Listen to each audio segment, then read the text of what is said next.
stab holes through the wall, like 50 of them. When he sees this, I'm a target. When he sees this, he's gonna come after me. And that's what I want. I want to end it. Do not, I repeat, do not attempt to contact or engage with Mr. Boyette. This gentleman is a killer. He's shown that proclivity time and time again. They have stayed mobile, and that's one of the ways that they have eluded their capture. He may use violence again to carjack a vehicle. When he sees this, he's going to come after me. And that's what I want. I want to end it.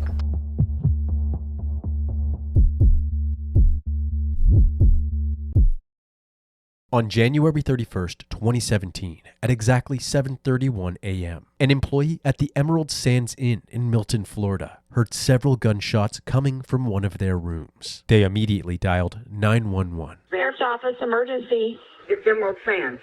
My manager said to call you.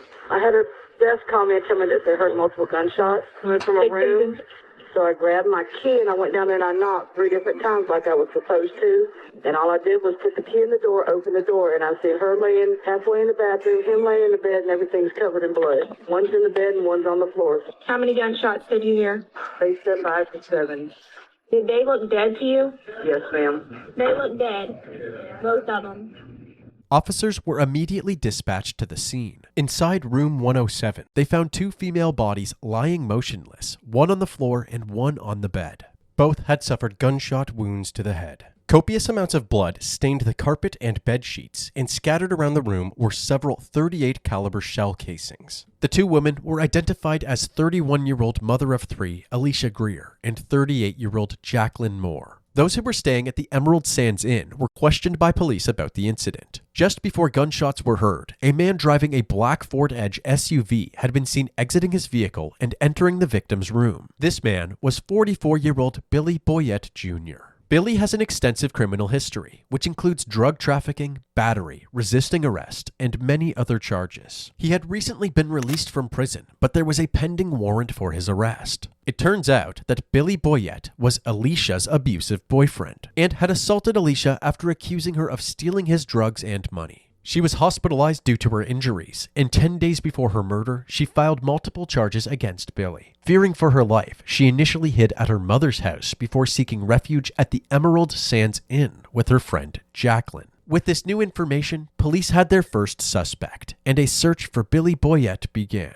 Deputies are looking for William Boyette Jr., a person of interest in the case. He's considered armed and dangerous. 2 days later, on February 2nd, 2017, police received a tip that a black Ford Edge SUV was spotted at a Walmart in Crestview, Florida, 30 miles from the Emerald Sands Inn. Police quickly gained access to the parking lot surveillance footage. A passenger is seen exiting the vehicle and entering the Walmart. Inside the store, the passenger was recorded pacing the aisles before eventually purchasing some camping supplies and over 100 rounds of .38 caliber ammunition. Detectives were able to identify this person as 37-year-old Mary Rice, who was reported missing just days earlier. Mary then exits the Walmart and re-enters the SUV. Concerned that she could be Billy's next victim, the police pressed on with their search. The next day, on February 3rd, 2017, the detectives were called to another crime scene just over state lines in Lillian, Alabama. While returning home from her night shift at 7:15 a.m., 52-year-old Peggy Brose had been shot in the face right in her front yard. The bullet shell at the scene indicated that she had been shot with a .38 caliber firearm, the same caliber used in the shooting of Alicia and Jacqueline. Her keys and vehicle, a white Chrysler Concorde, were missing. According to witnesses, they saw a man fleeing the scene in Peggy's car, directly followed by a woman driving a black SUV. Police later discovered surveillance footage of these vehicles driving away from Peggy's residence. If Mary was the one driving the SUV, why would she keep following Billy? Investigators now wondered if Mary was an accomplice. Authorities ramped up their search efforts by coordinating a massive multi-state manhunt involving law enforcement agencies from Florida, Alabama, and Georgia. This seemed to pay off as the black SUV was quickly located in a grocery store parking lot back in Florida. The police obtained footage from this parking lot's surveillance camera, and the 2 vehicles can be seen pulling in shortly after Peggy's death. Billy exits the white Chrysler and Mary exits the black SUV. The 2 then transfer items from the SUV to the Chrysler before driving off, heading east into Pensacola, Florida. With a murder spree unfolding and Billy still at large, authorities decided to speak to the media to warn the public. practice some common sense. When you go to work, when you come home, make sure a friend or family member knows where you are, what your expected time of arrival is. Again, these may seem like measures in the extreme, but we're dealing with an extreme situation here. The Escambia County Sheriff's Office offered a reward of $21,000 for any information leading to the arrest of Billy Boyette, and made it clear that he was armed and extremely dangerous. As the search continued, investigators wondered how Billy and Mary were connected. While Billy was staying at the same prison as Mary's brother, the two crossed paths during a visitation. They quickly became pen pals and continued communicating following his release in 2016. The police obtained a search warrant for Mary's cell phone records and discovered messages between the two the day before Alicia and Jacqueline were killed. At 8:43 a.m., Mary said, "I don't want to have to take a whole bunch of people's lives." 13 hours later, at 9:47 p.m., Billy responded saying, "Mary, I'm taking care of some things I had to be taken care of. Sorry to alarm, but that's what I do." After discovering these messages, Mary officially became a suspect as an accomplice in the murders. On February 4th, 2017, a man contacted the authorities to report Peggy's white Chrysler abandoned in a field in Florida. I found the car that's linked to the murder from yesterday. Is there anybody in it or is it just abandoned? I don't know. Trees are covering the whole car except for the back side and the tag. I got close enough to see the tag, and that's it.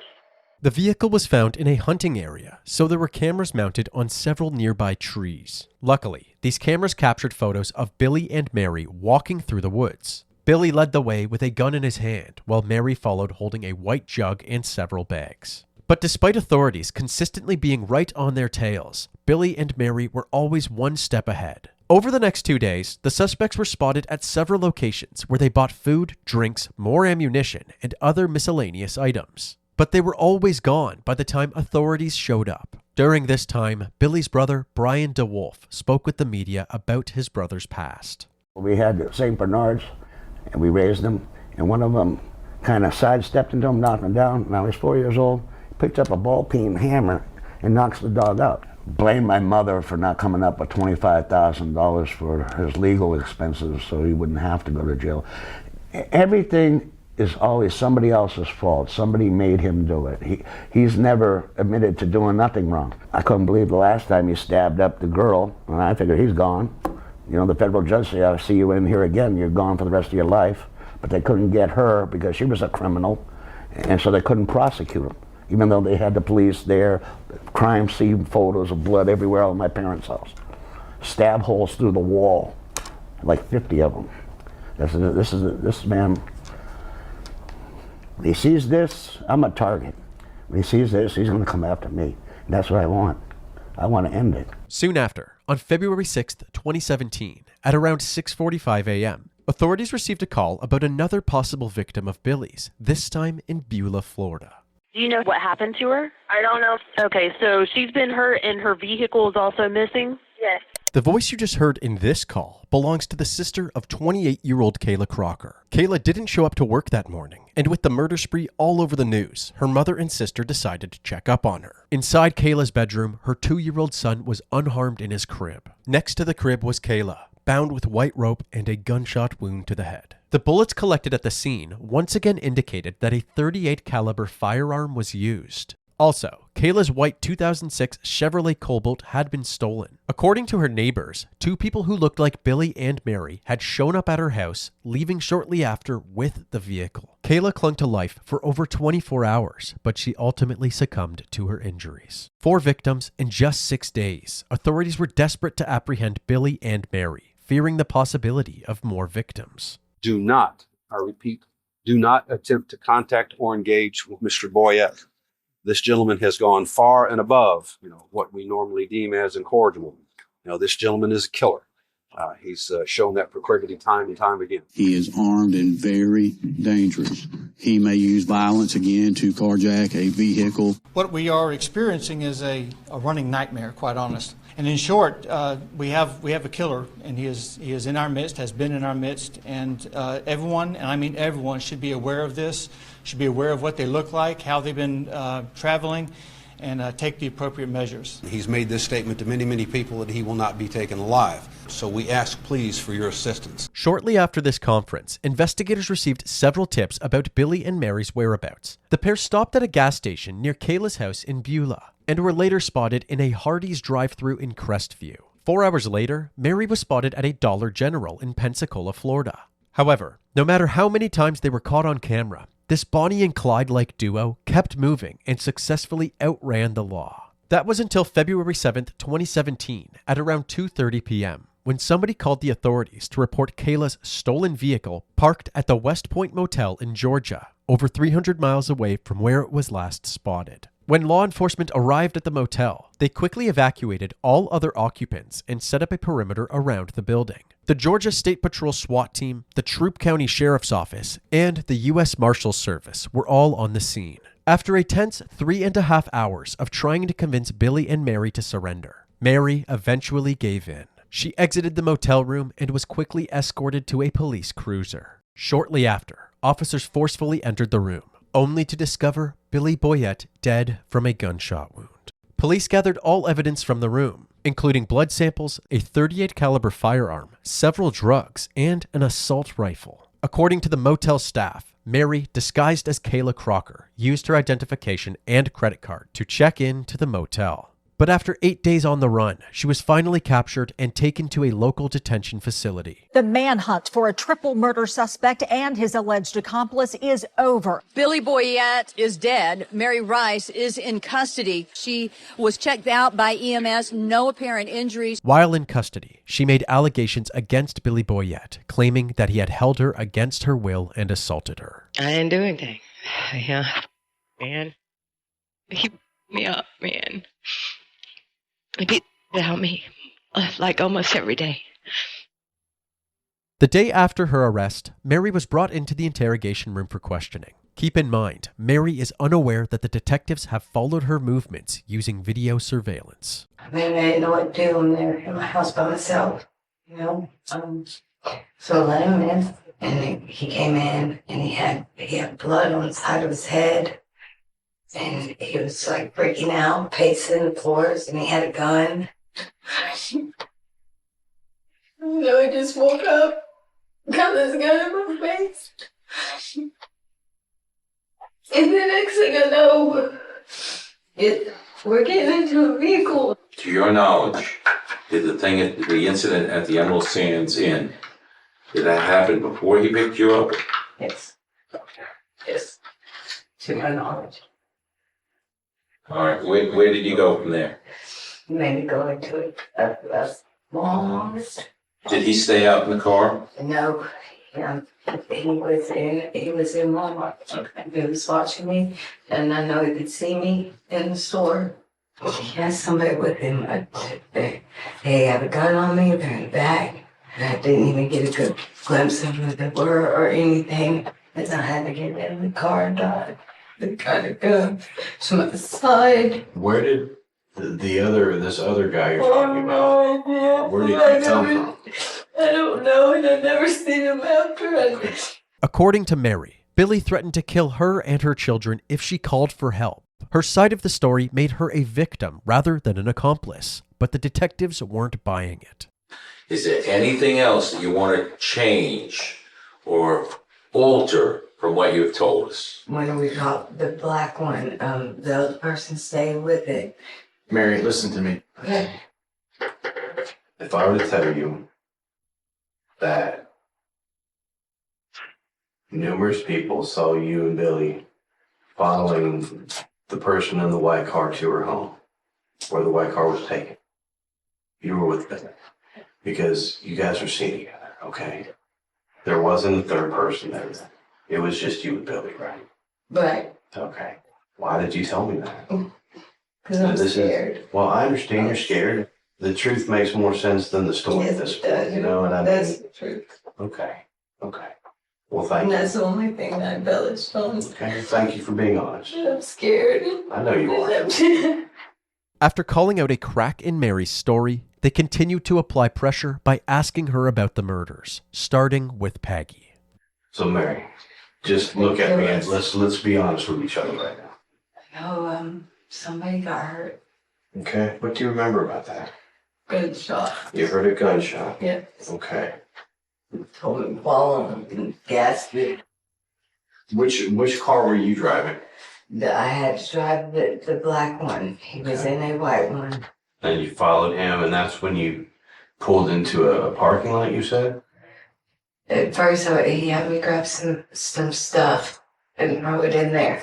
That's when he hit me, and then he goes, no, never mind. And he grabs me and puts me in the white car. It was like he'd have an ice belly, and then you'd have like Jekyll and Hyde, for real. Notice how Mary tells the detectives that everything she did was Billy's idea. Told him fall and gasped it. I had to drive the black one. He had me grab some stuff. She inserts this type of language into every one of her actions, offloading all responsibility onto Billy. Understand, these questions we're asking, we pretty much have the answers to them, and we have evidence to back up a lot of the answers we already know about. We just want you to be honest. There's surveillance of both you guys, Billy getting out of the white car and unloading stuff out of the black car. You getting out of the black car and helping to move stuff from the black car to the white car as well, and then you both get in the white car and leave. Mary's facade was beginning to crumble, so they intensified their questioning, focusing on the other victims. I want you to concentrate on that time that you guys got the last car. I heard a woman. I was not in there. I swear to God, I wasn't in there. I wasn't. Look, I'm telling you, I didn't witness any. I'm not here to judge you by any means, okay? We just want the truth from you. That's all we're looking to get from you. Okay? At one point, I actually went inside the house. Okay. And I'm glad that you said that. She was fighting him. She was mouthy with him. He says, "Pick up that rope and give it to me." He tied her up, and I just did the bow in the back. I tied a little bow, to where she could get out. Now, when Billy tied her up, or when you guys tied her up, because you helped tie her up, you said you tied the bow in the back, even though she could get it out if she wanted to. Yes. Okay. Was the guns loaded at that particular time? Yes, he always kept them loaded. He did. I wasn't in the house though after that. He made me leave. I went outside and I threw the stuff in the car, and before I could turn around, I hear a gunshot. He comes out and he said she shouldn't have backtalked me. She was gonna call it out. I couldn't trust her. After several hours of vigorous questioning, Mary became overwhelmed with emotion. He's a monster. He's serious about everything he says. He was gonna kill me if I didn't do what he said. Only by God's grace am I sitting here today. Detectives believed that they had gathered enough information and concluded the interview. Thank you for your cooperation.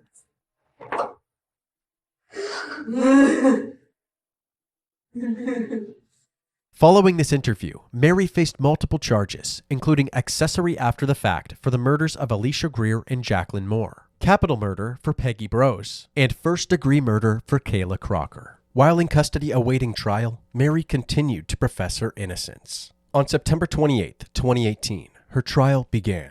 The defense portrayed her as a threatened woman forced to comply with Billy Boyette's demands. They highlighted her upstanding character and called several witnesses to testify to it, including her brother, Joseph. She'd always have a friend of hers over that needed a place to stay, or if they were on hard times, they'd crash or whatever. She was always helping somebody out.